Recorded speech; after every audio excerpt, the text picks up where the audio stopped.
Merdeka! Merdeka! Kekurangan kita terutama menurut Siapa sangka negara yang selama puluhan tahun dicap sebagai eksportir bahan mentah dengan citra kuli sawit dunia hari ini, justru berdiri tegak sebagai raja BBM terbarukan se-Asia Tenggara. Bukan cuma jadi pemain, tapi pemimpin pasar. Dan yang bikin geger, jalan menuju mahkota itu ditempuh lewat satu keputusan nekat, menyita jutaan hektar lahan sawit yang selama ini dikuasai korporasi Malaysia dan Singapura. Bukan main-main, ini bukan gertakan politik. Ini langkah strategis, berani, dan buat sebagian negara tetangga, bahkan dianggap sebagai serangan lunak terhadap status quo regional. Semua bermula dari keresahan lama yang menumpuk.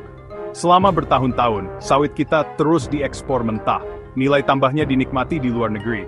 Sementara itu, Indonesia masih impor BM, masih rawan krisis energi, dan masih rentan tekanan global.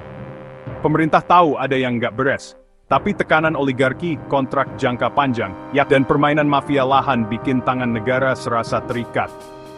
Sampai akhirnya perubahan iklim harga minyak dunia yang makin gak masuk akal, dan ancaman resesi energi membuat negara ini enggak bisa terus diam.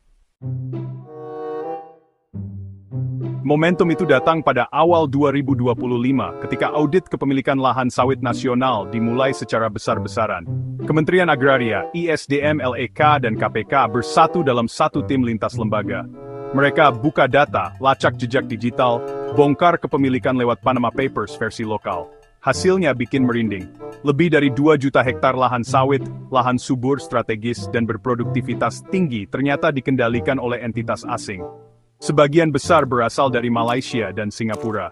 Mereka pakai nama lokal, pakai sistem nomini atau struktur cangkang yang rumit.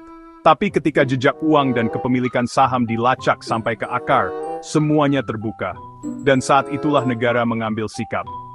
Dalam konferensi pers yang disiarkan ke seluruh negeri, Presiden menyatakan bahwa semua lahan sawit yang tidak sesuai tata kelola, tidak berizin resmi atau digunakan untuk menghindari pajak dan kedaulatan ekonomi, akan diambil alih negara.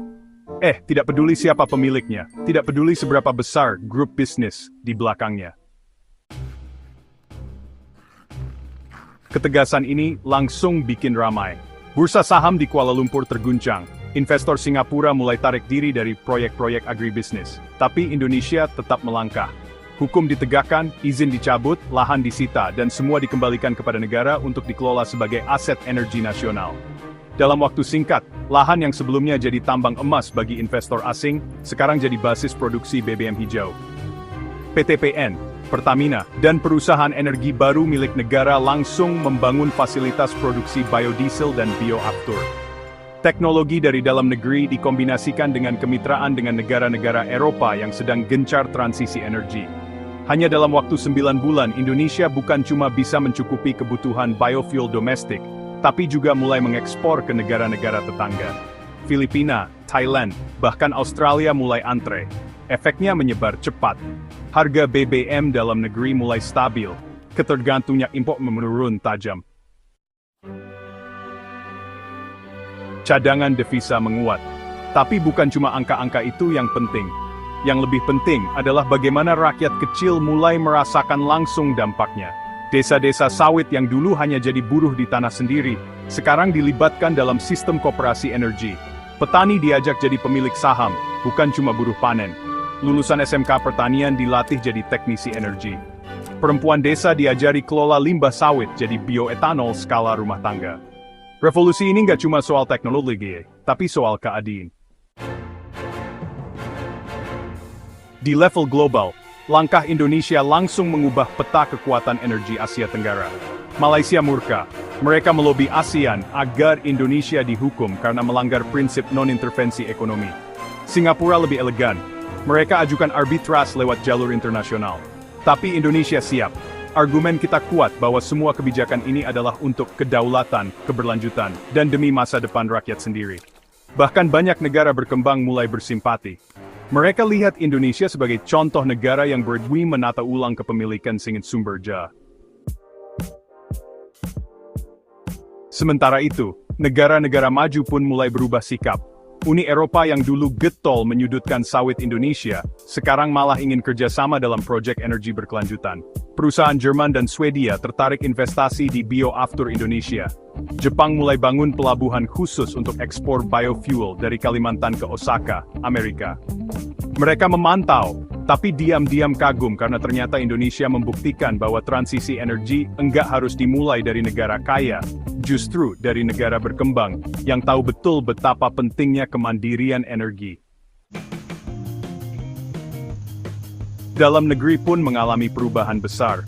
Pemerintah meluncurkan program Green Desa Mandiri Energi. Setiap desa penghasil sawit diberi akses pembiayaan murah untuk membangun fasilitas bioenergi lokal. Anak-anak muda didorong bikin startup energi hijau. Lembaga pendidikan vokasi disesuaikan kurikulumnya untuk kebutuhan energi masa depan.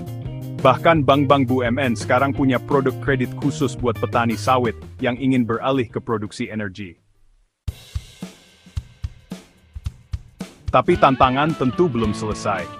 Masih banyak elit lokal yang coba bermain lewat celah hukum. Masih ada perlawanan dari kelompok-kelompok yang ingin sistem lama kembali. Tapi rakyat sudah mulai sadar bahwa perubahan ini nyata, bahwa negara bisa hadir, dan bahwa sumber daya itu harus dikelola untuk kepentingan bersama, bukan segelintir orang. Kini dunia menatap Indonesia dengan cara baru. Bukan lagi sebagai eksportir mentah, bukan lagi sekadar lumbung komoditas, tapi sebagai pionir dalam era baru, energi terbarukan berbasis kehutanan dan perkebunan tropis. Model Indonesia mulai dikaji oleh negara-negara di Afrika, Amerika Latin, bahkan kawasan Pasifik. Indonesia bukan lagi pengikut tapi penentu arah. Dan inilah titik balik sejarah, sebuah bab baru yang tidak ditulis dengan tinta diplomasi saja, tapi dengan keberanian.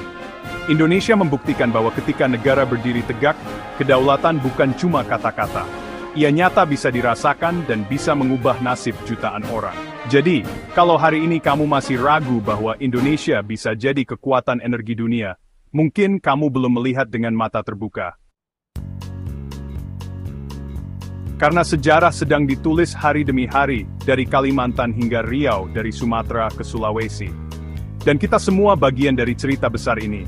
Cerita tentang bangsa yang tak lagi mau tunduk, tak lagi mau dibeli murah, tak lagi mau cuman jadi penonton. Sekarang waktunya kita kawal momentum ini.